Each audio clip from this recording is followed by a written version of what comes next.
अस्सलाम वालेकुम दोस्तों, मैं डियर सर लियाकत आपकी खिदमत में हाज़िर हूँ। आज हम सीखने जा रहे हैं corona versus immune system. Corona क्या है और हमारा इम्यून सिस्टम क्या है। आज हम शुरुआत करेंगे इम्यून सिस्टम से। इम्यून सिस्टम इम्यून सिस्टम और कुछ नहीं, हमारे जिस्म में मौजूद जो ब्लड होती है उसमें मौजूद वाइट ब्लड सेल्स को इम्यून सिस्टम कहा जाता है, जिन्हें सफ़ेद खलिए भी कहते हैं, हम जीव घड़े भी कहते हैं। सफ़ेद कलर के जीव घड़े ये हमारे जिस्म का डिफेंसिव सिस्टम है, दिफाई निज़ाम, जो हमारे जिस्म को बीमारियों, वायरसेस, बैक्टीरिया, फंगल डिजीज़ को प्रिवेंट करती हैं, रोकती हैं, डिफेंस करती हैं। जैसे एक मुल्क में आर्मी का काम होता है, उसी तरह हर इंसान, हर जानदार चीज़ के अंदर एक उसी तरह डिफेंसिव सिस्टम होता है, जिसे इम्यून सिस्टम कहा जाता है। और वो और कुछ नहीं, वो ब्लड में मौजूद वाइट ब्लड सेल्स होते हैं। तो अब आते हैं हम रिएक्शंस ऑफ इम्यून सिस्टम। होता क्या है, जब भी जिस्म में कोई बाहर से वायरस या कोई बीमारी लगती है तो हमारा इम्यून सिस्टम उस बीमारी को रोकने के लिए मुख्तलिफ इक़दाम करता है, रिएक्शंस करता है। जैसे हमें टेम्परेचर आता है, बुखार। वो बुखार क्या होता है? वो बुखार हमारे जिस्म, हमारे इम्यून सिस्टम का एक हथियार है। वो उस बीमारी को, वायरस को, इन्फेक्शन को ख़त्म करने के लिए, मारने के लिए अपना टेम्परेचर बढ़ाता है जिस्म का, कि वो जो भी बाहर से चीज़ आई है, जरासीम वगैरह, वो मर जाए। इसीलिए हमें बुखार आ जाता है। ये बुखार हमारा हथियार है, डिफेंसिव सिस्टम है। और कौन कौन से डिफेंसिव सिस्टम है? स्नीज़, छींक जो हमें आती है, आछू, ये क्या करती है? हमारे फेफड़ों में, हमारे गले में जब कोई चीज़ अटक जाती है, वायरस आ जाता है, तो हमारा इम्यून सिस्टम उन चीज़ों को, उन वेस्ट प्रोडक्ट्स को बाहर निकालने के लिए छींकता है, छींक पैदा करता है। नासिया, उल्टी, ये उल्टी आना भी हमारे डिफेंसिव सिस्टम का एक रिएक्शन है। जब हाजमा नहीं होता, अंदर जो भी हम खाते हैं वो बढ़ जाता है, तो उसको बाहर निकालने के लिए कुदरती सिस्टम है इम्यून सिस्टम का, कि वो उल्टी दिलाता है, नासिया जिसे कहते हैं। अंगड़ाई, जिस्म में अंगड़ाई आना, ये भी एक इम्यून सिस्टम का रिएक्शन होता है। जमाई, जिसको उबासी कहते हैं सिंधी में, ये भी एक इम्यून सिस्टम का हथियार है।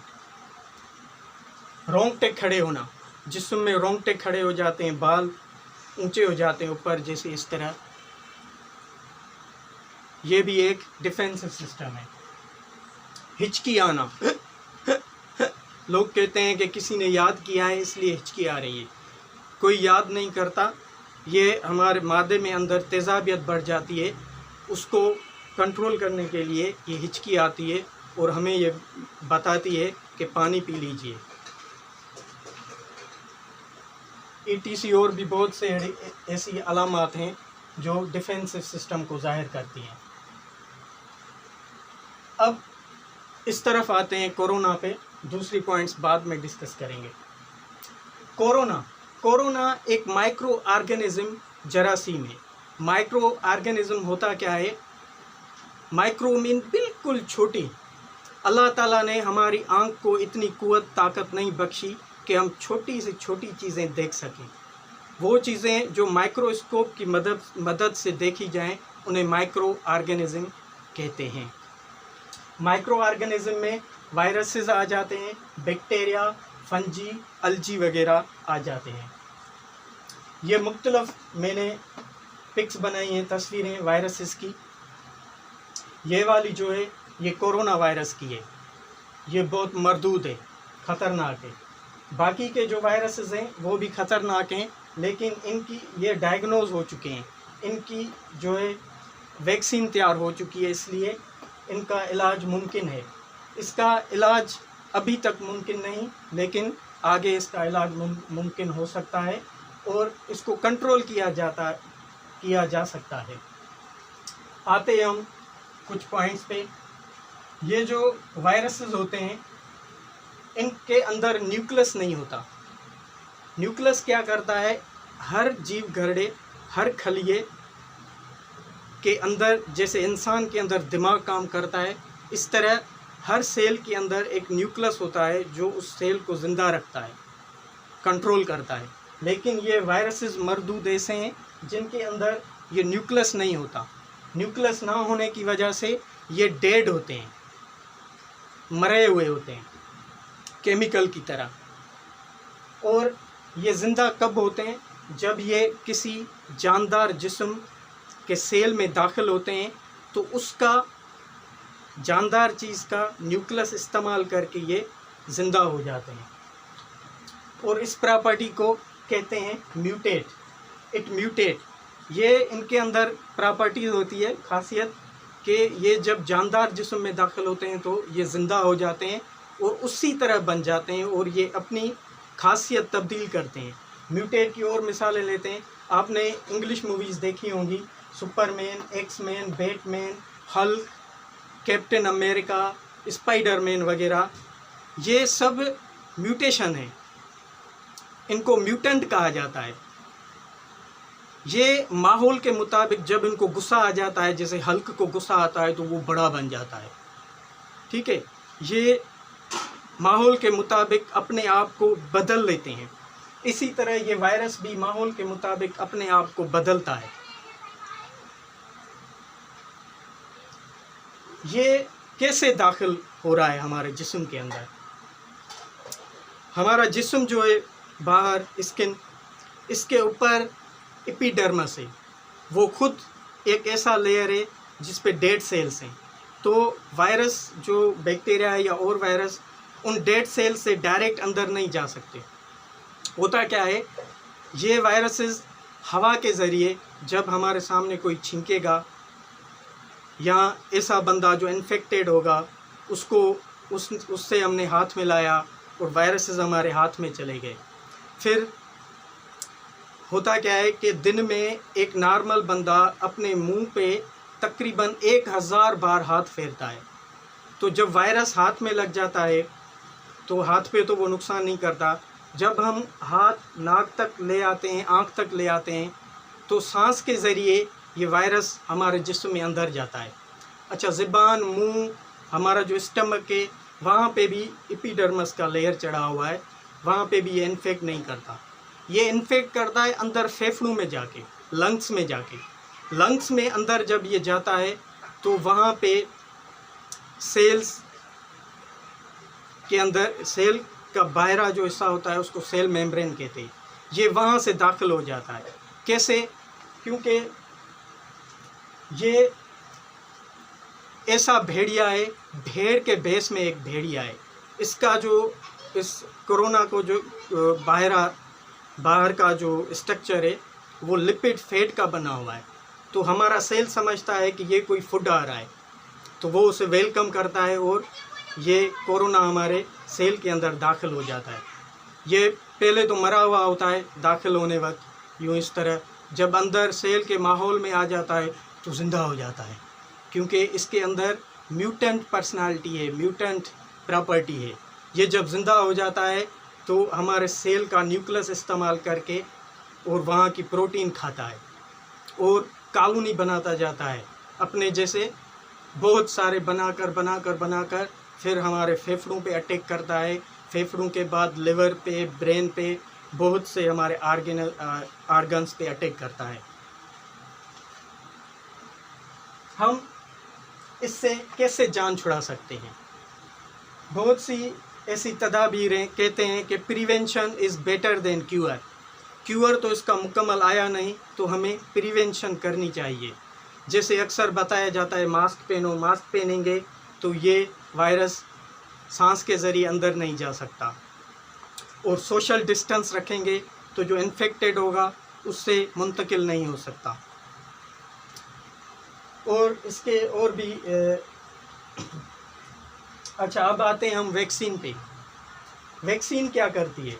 वैक्सीन असल में कोई दवा नहीं होती, ये किसी भी वायरस का एक मरा हुआ फोटो होता है जो हम अपने जिस्म में डालते हैं, और इम्यून सिस्टम क्या करता है कि उस तस्वीर, जो वायरस की तस्वीर है, उसके खिलाफ एक एंटीबॉडी टीम तैयार करता है। जैसे आर्मीज़ क्या करती हैं, मुल्क में स्पेशल पर्पस फोर्सेस बनाती हैं जो हर एक को एक काम असाइन करती है कि आपको ये काम है, आप ये जाकर करें। तो होता क्या है कि वो जो एंटीबॉडीज़ एक ग्रुप, डिफेंसिव ग्रुप बन जाता है, एक टुकड़ी टोला बन जाता है, वो हमेशा उस वायरस के इंतज़ार में मुंतज़िर रहता है कि ये कब आ रहा है। वो जब भी आएगा वो मोर्चे बनाकर बैठे हुए होते हैं, जब भी वो वायरस आएगा वो डिस डिस डिस डिस डिस डिस उसको मार देते हैं। अल्लाह ताला ने हमारे इम्यून सिस्टम को इतनी क़ुव्वत बख्शी है कि वो हर बीमारी का डटकर मुकाबला कर सके। लेकिन होता क्या है कि इम्यून सिस्टम को ये जब पता चले ना कि ये हमारा दुश्मन है, अगर उसको पता ही ना चले कि ये हमारा दुश्मन है, दुश्मन वायरस है, तो वो उससे क्यों लड़ेगा? दोस्त से तो नहीं लड़ सकते ना। तो उसके लिए ये वैक्सीन होती है, उसको पहले ही आगाह किया जाता है इम्यून सिस्टम को कि इस तरह की चीज़ आएगी, उसके लिए आप तैयार रहो। जब वो हमेशा मोर्चा बनाकर तैयार रहेंगे, दुश्मन आएगा तो क्या करेगा? कुछ कर ही नहीं सकता। अब हम इसे कैसे जान छुड़ाएं?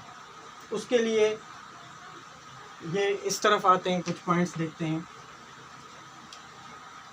ये जैसे मैंने बताया कि immune system special task assign करता है अपने इम्यून सिस्टम को, एंटीबॉडीज़ को।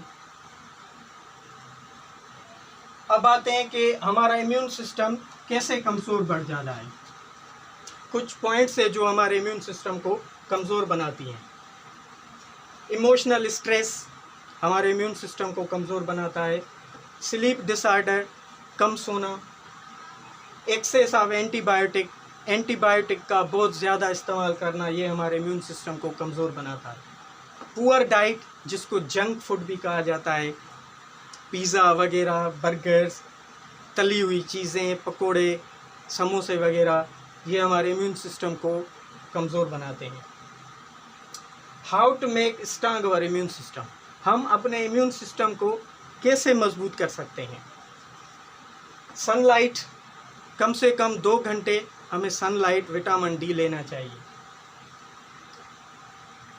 कंप्लीट रेस्ट, मुकम्मल आराम करना चाहिए जितना एक जिस्म को करना चाहिए। गार्लिक, अदरक खाना चाहिए।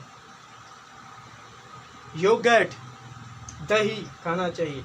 ऑरेंज, लेमन जूसेस पीना चाहिए। जिंजर खाना चाहिए। शुगर कैन का जूस पीना चाहिए। गार्लिक को हम सिंधी में थूम कहते हैं, तो अक्सर सिंधी बोलते हैं कि भाई इसके अंदर तो थूम ही नहीं, थूम मीन गैरत, ताकत, स्ट्रेंथ। तो ये थूम वाकई हमारे इम्यून सिस्टम को एक ताकत बख्शती है।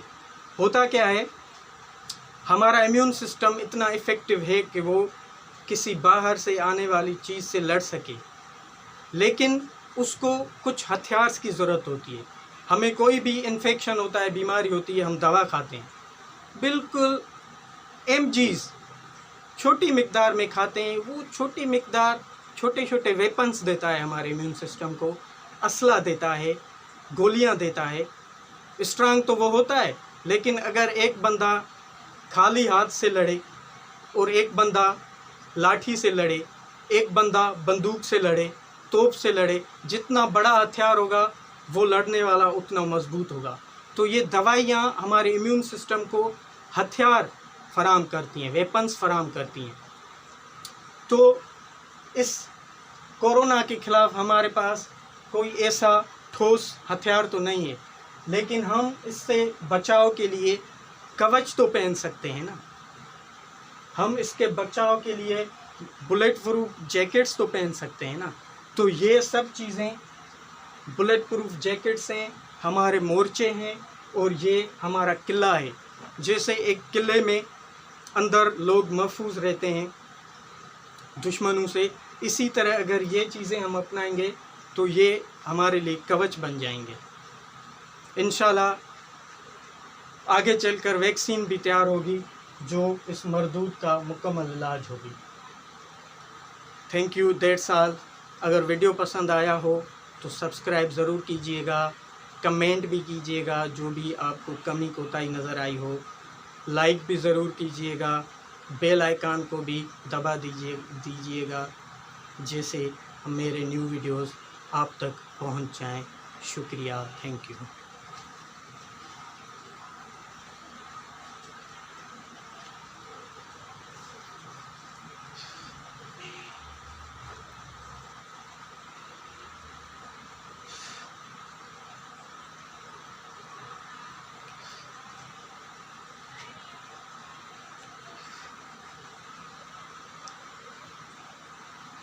अल्लाह।